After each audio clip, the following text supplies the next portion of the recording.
voy a intentar explicar los diferentes pensadores, empiristas en este caso, es decir, de la zona de Inglaterra, para hablar en relación, perdón, con lo que sería la teoría política o sus ideas políticas. Voy a empezar por Hobbes, que sería un poco el más antiguo, digamos. Seguiremos con Locke y terminaremos con Hume. Y en el próximo vídeo pues ya veremos los teóricos del ámbito racionalista, como son Spinoza, Leibniz y Rousseau. Bueno, empezamos por Hobbes, como íbamos diciendo. Vamos a aquí, vale. Vamos a poner aquí el nombre para que quede bien clarito. Thomas Hobbes. Bueno, Thomas Hobbes es un pensador inglés que estudió en Inglaterra y también estudió en París. Y cuando vuelve pues a su tierra natal, se encuentra un país fragmentado y que no es lo que él esperaba, ¿vale? Entonces decide salir de Inglaterra y se marcha a Europa. Digamos que se autoexilia de alguna manera. Para volver cuando termina la Revolución Inglesa, la primera Revolución Inglesa, y está Cromwell en el poder. Él ha escrito un libro que es El Leviatán y durante una temporada va a tener miedo porque empiezan a perseguir a gente con ciertos tintes de ateísmo, pues va a tener miedo de que pueda ser acusado de alguna manera pues de ateísmo. Recordemos que Hobbes es atomista o defiende el atomismo y ya sabéis que el atomismo pues tenía ciertos tintes ateos en sus orígenes, ¿no? Porque no necesitaba de la existencia de Dios. Bien, pues lo dicho, Hobbes pues tiene un poco de miedo de que pueda pasar algo. Los reyes que va a haber lo van a proteger a Hobbes. Y bueno, básicamente ese es un poco lo que se puede decir de él en cuanto a su vida. Bueno, es interesante sobre todo el aspecto, digamos, en relación al contexto. Vamos a empezar por el contexto en el que va a vivir Hobbes, quizás para entender un poquito mejor su teoría. Me interesa el contexto desde el punto de vista económico. Vamos a ver cómo, vamos a poner esto mejor, económico, ¿de acuerdo? ¿Por qué? Porque vamos a ver cómo Hobbes probablemente va a tener una formación,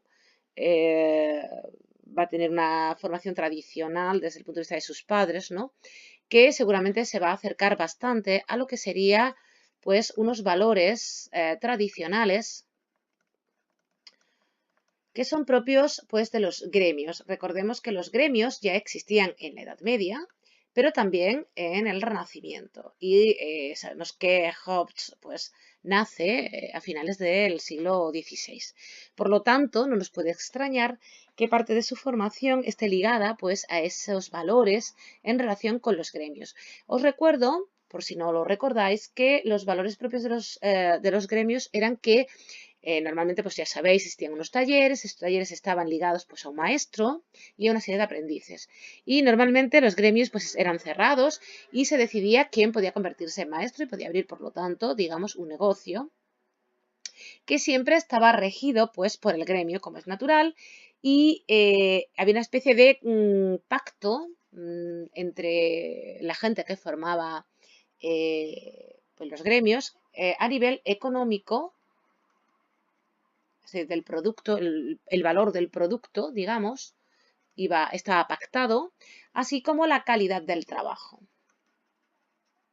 Bueno, pues esto va a desaparecer, curiosamente, bueno, curiosamente no, cuando aparece lo que va a ser el mercantilismo, que ya hemos visto algo, ¿verdad? Cuando hemos estado viendo lo que es el poder absoluto, porque el mercantilismo trae consigo un nuevo valor y ese valor sería la competencia.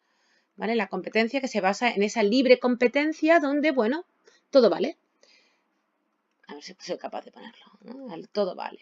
Entonces, esto va a crear cierta inseguridad o bastante inseguridad en la gente de este siglo, ¿no? Que no va a entender muy bien todo lo que está ocurriendo y pues va a crearse cierto miedo, cierto temor en relación con una sociedad en la que, bueno, eso, si todo vale, pues puedo aplastar al contrario o siguiendo el medio que me parezca, ¿no? Sin tener que seguir, digamos, una cierta rectitud moral o sin hacer un buen trabajo, etcétera, ¿no? Y esto digamos que choca bastante con la mentalidad de Hobbes, ¿de acuerdo? En un principio. Bien, ya a nivel teórico vamos a pasar a lo que sería la teoría hobbesiana, ya no el contexto, sino su teoría. Respecto a la teoría de Hobbes, hay que decir que Hobbes defiende lo que es la teoría del contrato, es decir, defiende que existe un contrato y que evidentemente para que exista un contrato es que tiene que haber un estado de naturaleza.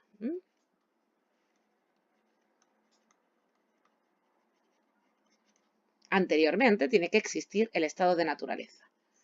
El estado de naturaleza para Hobbes es un estado meramente instintivo, ligado evidentemente al poder, al deseo de poder, de control de los demás, ¿vale? De intentar que los demás me obedezcan a mí, sin tener yo que obedecer a nadie. Y por otro lado, sería a nivel de autoconservación. Son las dos cosas que, según Hobbes, mueven al hombre en estado de naturaleza. De tal manera que, en último término, esto es una guerra de todos contra todos. Y de ahí viene su famosísima frase, que supongo que os sonará a todos, de el hombre es un lobo para el hombre. Puesto que, ya digo, lo que le mueve es el poder, el control y, por supuesto, la conservación personal, ¿no? Es la base de todo instinto humano. Por miedo a que me hagan daño, es decir, a que no pueda conservar mi vida, es por lo que el ser humano pacta con alguien con poder.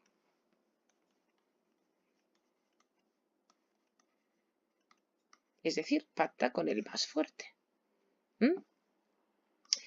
Es decir, alguien que tiene poder y por lo tanto será el soberano o podrá ser Cromwell. En el caso de Hobbes defenderá también el poder de Cromwell. Lo importante es alguien que pueda de alguna manera conjugar todos esos derechos naturales que van a ceder los individuos. Es decir, los individuos van a ceder su derecho, vamos a ponerlo aquí, los individuos ceden su derecho natural a un hombre que pueda controlar a los demás a través de la fuerza, como es natural. ¿Por qué se impone el derecho? Por la fuerza, por el poder. Y aquel que tiene el poder del ejército, etcétera, es el que debe gobernar, porque puede asegurarnos que no exista anarquía en el Estado y, por lo tanto, cierto orden. Y eso me va a servir para poder conservar mi vida, que es el fin básico del individuo. Y bueno, básicamente esta es la teoría de Hobbes. No es muy compleja, como podéis ver, y se parece bastante a la teoría de Maquiavelo, ¿vale? En el sentido de que, bueno, estamos ante un gobernante, que me da igual que sea gobernante por la gracia de Dios o lo que sea. Lo importante es que ese gobernante sea útil, ¿de acuerdo? Sirva para que los individuos se sientan seguros en el Estado. Bueno, pues hasta aquí la teoría de Hobbes. El siguiente autor que vemos se llama John Locke, que supongo suena a todos. John Locke es un pensador bastante interesante y sobre todo es un pensador que lo que va a hacer es mantener, defender el estado en el que vive. O sea, es decir, va a ser un descriptor, va a ser alguien que describa el estado, pero no pretende cambiarlo, como decía Marx, ¿no? Esto lo vamos a ver muy bien porque a Locke le toca vivir en un estado que es el que viene después de lo que es la Revolución Gloriosa y por lo tanto es un estado parlamentario, ¿vale? Es una monarquía parlamentaria la que le toca vivir a John Locke. Y él básicamente va a describir esta monarquía.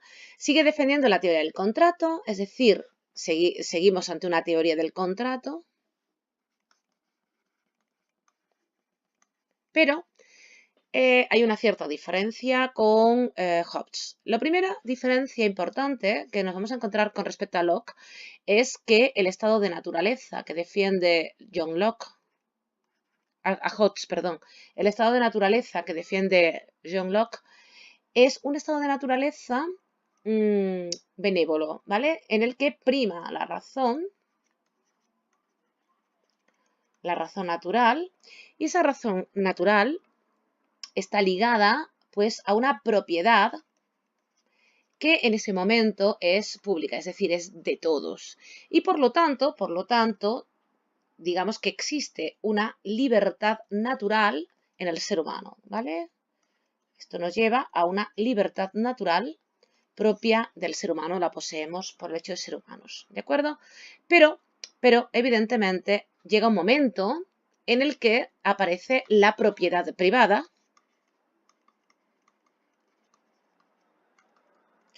y la propiedad privada va a hacer que la sociedad sea mucho más compleja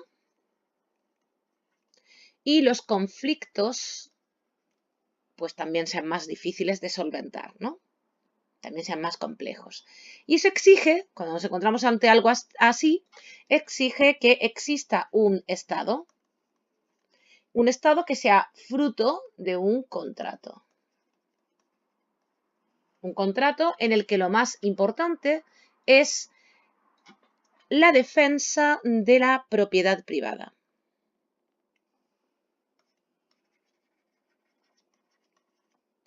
Es decir, ¿por qué formamos un Estado? Porque necesitamos que se proteja mi propiedad. Y mi propiedad es la base de mis derechos. ¿Y esto con qué está ligado? Pues está ligado, evidentemente, con el concepto de voto censitario, que es propio de esta época, y tiene que ver con que las libertades civiles, los derechos,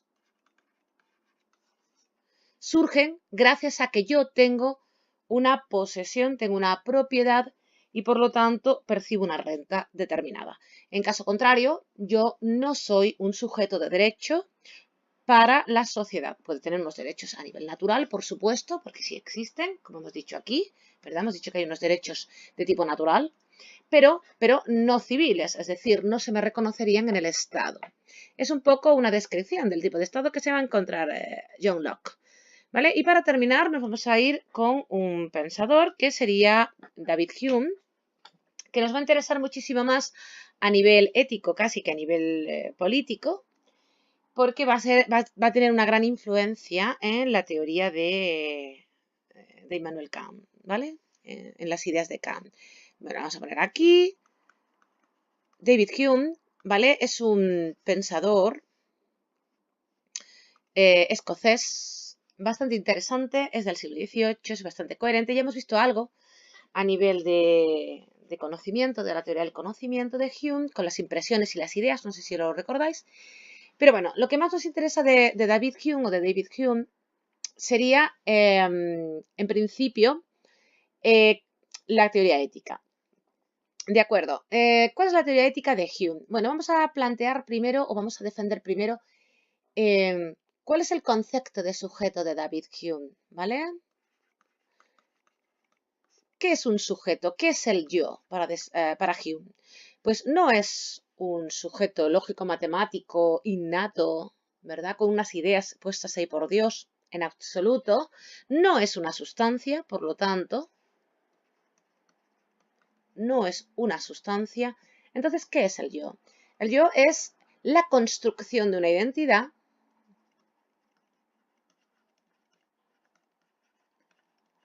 a partir, ¿verdad?, del relato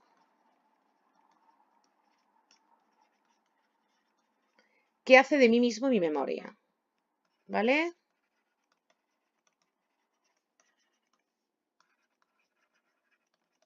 Es decir, yo soy aquello que yo me cuento que soy, básicamente, porque no existe un alma y no existe nada que sea una sustancia. Bien, teniendo en cuenta esto, evidentemente la ética humeana, ¿vale?, no puede estar ligada de ninguna forma a una cosa que vimos en la Edad Media y que vimos con los racionalistas, a ver cómo lo digo, bueno, racionalistas, con el racionalismo antiguo y con la Edad Media, que eran las virtudes. Porque para que existan virtudes tiene que existir, de alguna manera, un sujeto, un alma y, de alguna forma, un cierto innatismo, ¿vale? Para que esas virtudes estén inscritas en mi mente. En caso contrario, simplemente son normas sociales, ¿vale? Si no están inscritas en mi mente las virtudes, lo único que me queda como opción frente a esto es que las virtudes sean simplemente eso, normas sociales. ¿De acuerdo? Bien. ¿Qué es una norma social? Y dirá Hume, existe una gran diferencia entre las normas o las leyes, igual, norma o ley es lo mismo, ¿de acuerdo? Entre la ley, bueno, social, moral, también hay que decir esto, entre la ley científica, ¿vale?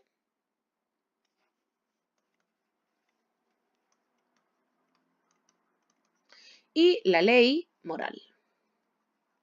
¿Cuál es la diferencia? Bueno, la ley científica, evidentemente, es descriptiva,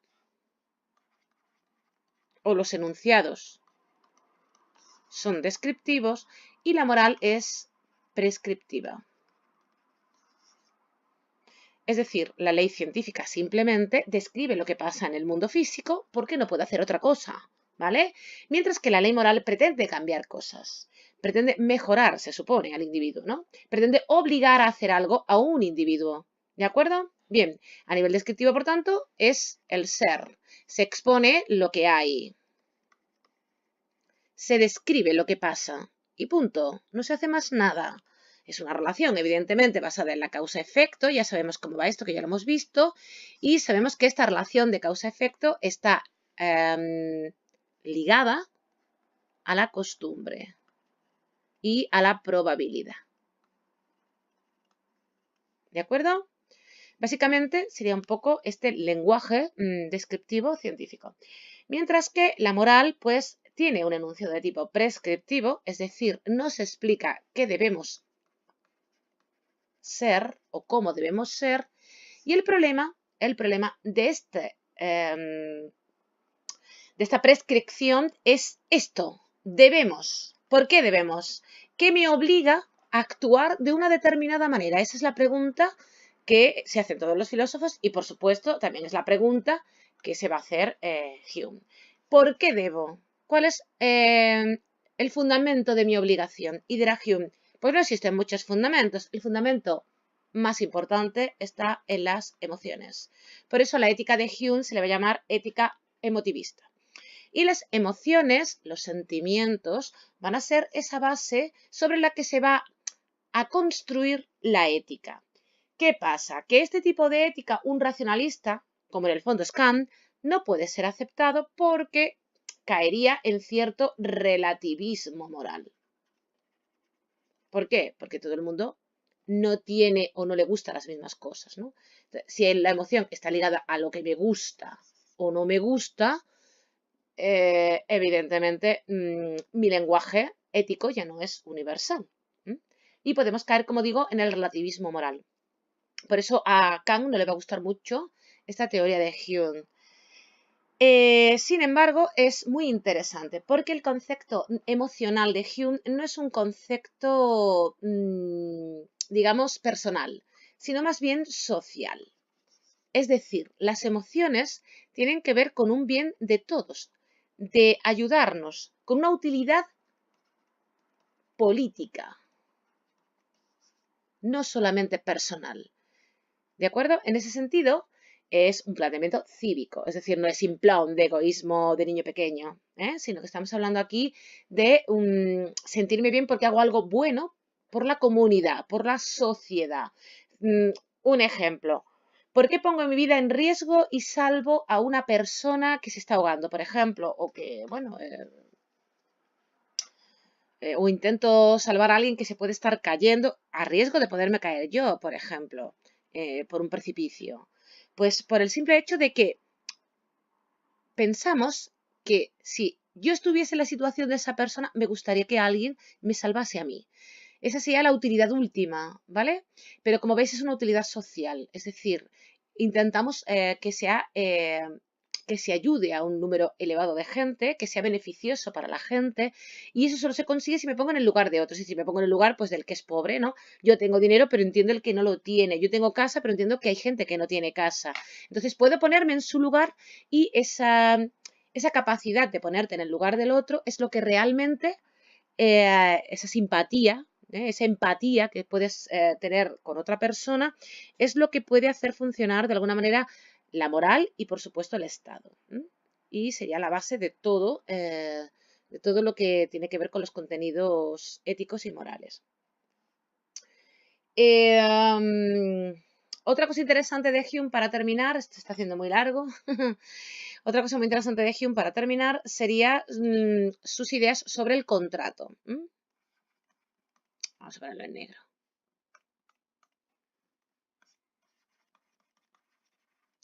El contrato, la teoría del contrato, para Hume no es válida. Y no es válido por dos razones. La primera razón es que no hay un documento histórico que demuestre que hubo un contrato, se firmó un contrato, se firmase un contrato en un momento dado. Y como no hay un documento histórico, no hay una prueba clara de que realmente existiese el contrato que tanto defienden los pensadores pues, como Locke o como Hobbes o como otros muchos que vamos a ver después.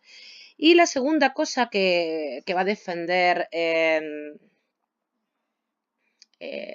Hume es el hecho de que cuando uno nace en una sociedad ya está inmerso en una serie de leyes. Entonces no hay nada que hacer. Quiere decir, tú no firmas ese contrato, te sientes ligado a algo que firmaron otros, ¿no?